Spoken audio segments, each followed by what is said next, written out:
എന്നാൽ നിങ്ങൾ എന്ത് ചെയ്തു? നിങ്ങൾ വെല്ലൂരിൽ നിന്ന് അള്ളാഹുവിന്റെ റസൂലിന്റെ മുടിയിട്ട വെള്ളം കൊണ്ടുവന്ന് ഒരു കുപ്പി 25,000 ഉറുപ്പികയ്ക്ക് വിറ്റു.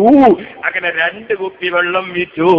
അതിനെക്കുറിച്ച് ഞാൻ ചോദിച്ചു, പണക്കാർക്ക് മാത്രം ബർക്കത്ത് മതിയോ, സാധുക്കൾക്ക് ബർക്കത്ത് വേണ്ടേ? ഞാൻ ചോദിച്ചു, പണക്കാർക്ക് മാത്രം ബർക്കത്ത് മതിയോ, സാധുക്കൾക്ക് ബർക്കത്ത് വേണ്ടേ?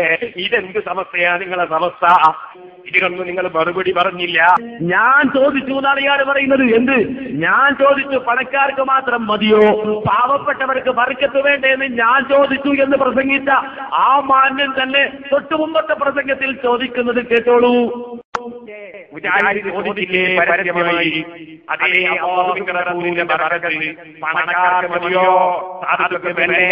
ഞാൻ നിങ്ങളോട് പറയട്ടെ, അത് മൗലവിയെ കൊണ്ട് ചോദിപ്പിച്ചത് നിങ്ങളല്ലേ?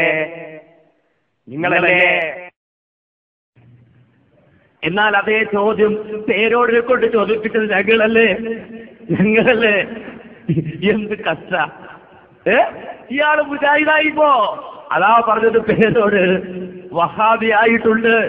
കാന്തപുരത്തിന്റെ കാലിൽ മുടി ചുറ്റിയപ്പോ അറിയാതെ പേരോട് വഹാബിയായി. അതുകൊണ്ട് ആ പരസ്യ പ്രഖ്യാപനം സന്തോഷത്തോടു കൂടി തന്നെ നമുക്കൊന്ന് കേൾക്കാം. മുജാഹിദ് ചോദിച്ചില്ലേ പരസ്യമായി, അതേ അല്ലാഹുവിന്റെ റസൂലിന്റെ ബർക്കത്ത് പണക്കാർക്ക് മതിയോ, സാധുക്കൾക്ക് വേണ്ടേ? 25,000-ന് വിൽക്കുമ്പോ പാവപ്പെട്ട ഒരു മനുഷ്യനില്ലേ അപ്പുറത്ത്? അല്ലാഹുവിന്റെ റസൂലിന്റെ മുടിയിട്ട വെള്ളം എനിക്ക് കുടിക്കണമെന്ന് ആഗ്രഹിക്കുന്ന വളരെ പാവപ്പെട്ട ഒരു മനുഷ്യനില്ലേ അപ്പുറത്ത്? ആ മനുഷ്യന്റെ നെഞ്ഞു പൊട്ടിയില്ലേ? നിങ്ങൾ 25,000 വാങ്ങിയാലല്ലേ കൊടുക്കുള്ളൂ, 25,000 കിട്ടിയാലല്ലേ കൊടുക്കുള്ളൂ.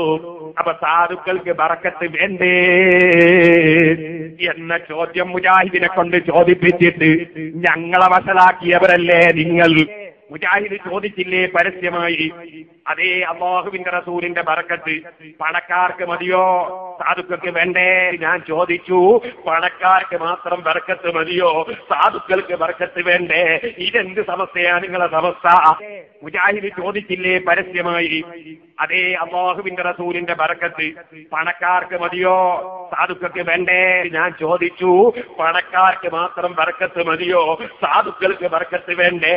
ഇതെന്ത് സമസ്യയാണ് നിങ്ങളെ സമസ്ത? കാന്തപുരത്തിന്റെ കാലിൽ മുടി ചുറ്റിയപ്പോ അറിയാതെ